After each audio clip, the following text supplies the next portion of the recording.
The Interstate Commerce Clause. Facts about the clause. The Interstate Commerce Clause allows Congress the ability to regulate trade within the United States of America, within foreign nations, and within Native American tribes.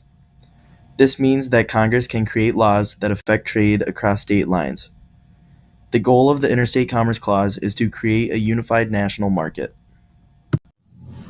The Interstate Commerce Clause is a crucial component that grants Congress the authority to regulate trade. This clause is important to help maintain a stable and fair economy. The reasons why the clause is important is because one, it prevents trade barriers between states. Without this clause, states would be able to impose tariffs and restrictions on goods from the other states. Two, the clause keeps channels open for trade and enforces the free movement of goods across the borders, allowing businesses to operate efficiently. This is also important to consumers because it allows them to have access to a variety of goods.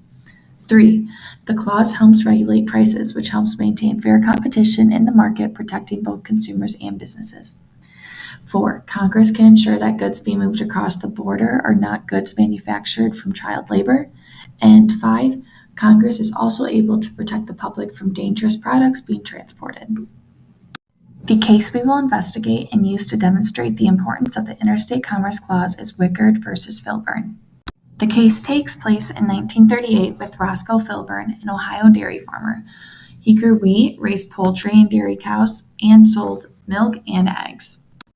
At this time in Ohio, there were government restrictions in place pertaining to certain crops. It was legal to grow wheat for livestock, but it was illegal to grow wheat for personal consumption, which Filburn was doing. He did not see the problem in this, however, because the extra wheat was for his consumption and it was not affecting or harming anyone else. The Agriculture Adjustment Act. The Agriculture Adjustment Act was passed in 1938 by the U.S. government to try and stabilize the production of wheat. It stabilized the prices of crops by placing maximum quotas on production to control supply and prevent excess crops.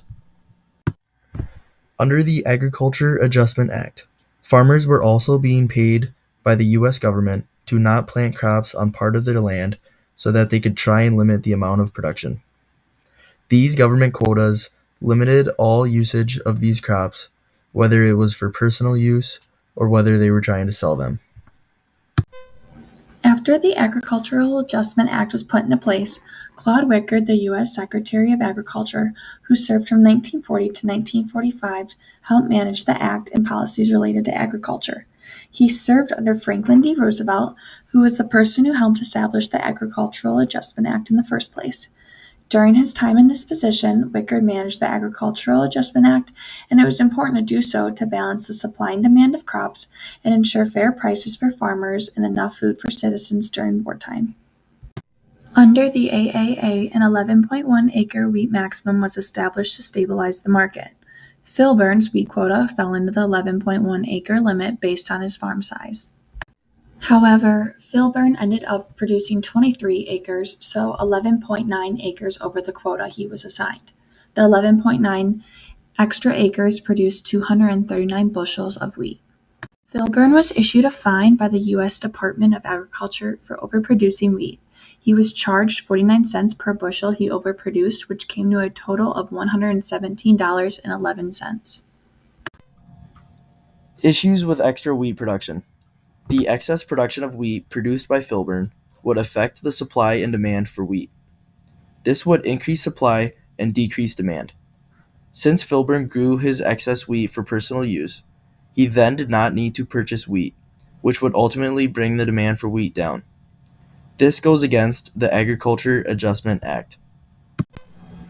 The Wickard vs. Filburn case is a good example of how the U.S. government can regulate supply and demand under the Interstate Commerce Clause. Filburn went against the Interstate Commerce Clause, which therefore messed with the supply and demand of the wheat market. The U.S. government was unable to control the supply of wheat since Filburn was exceeding this limit, even though it was for his own personal use. Because of this, the U.S. government decided to step in. This case concerns whether the federal government can regulate the production of wheat under the Commerce Clause of the United States Constitution. Filburn was fined for growing more wheat than the allotment set by the Agricultural Adjustment Act of 1938, which sought to stabilize wheat prices during the Great Depression. Filburn argues that the wheat he grew was for personal use only. He consumed it on his own farm and did not enter interstate commerce. Therefore, he explains that the federal government lacks authority to regulate this activity as it does not involve interstate commerce. However, the government submits that even activities that are not directly part of interstate commerce may still be regulated under the Commerce Clause. Because wheat production is personal in this instance, it does have significant economic impact on the interstate markets. The question before the Supreme Court is whether the federal government, under the authority of the Commerce Clause, may regulate the amount of wheat that a farmer grows for his own personal consumption, where such wheat is not intended for sale in interstate commerce. The U.S. Supreme Court, in a unanimous decision, ruled in favor of the government. The court held that the Congress had the authority to regulate Filburn's wheat production under the Commerce Clause, even though wheat was grown for personal use and not sold in interstate commerce. The court's ruling is often seen as a landmark in the expansion of the federal regulatory power under the Commerce Clause.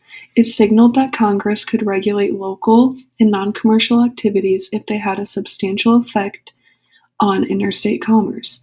This case significantly influenced the scope of federal authority over various economic and social issues, laying the groundwork for future federal interventions in areas such as labor law, civil rights, and environmental regulation.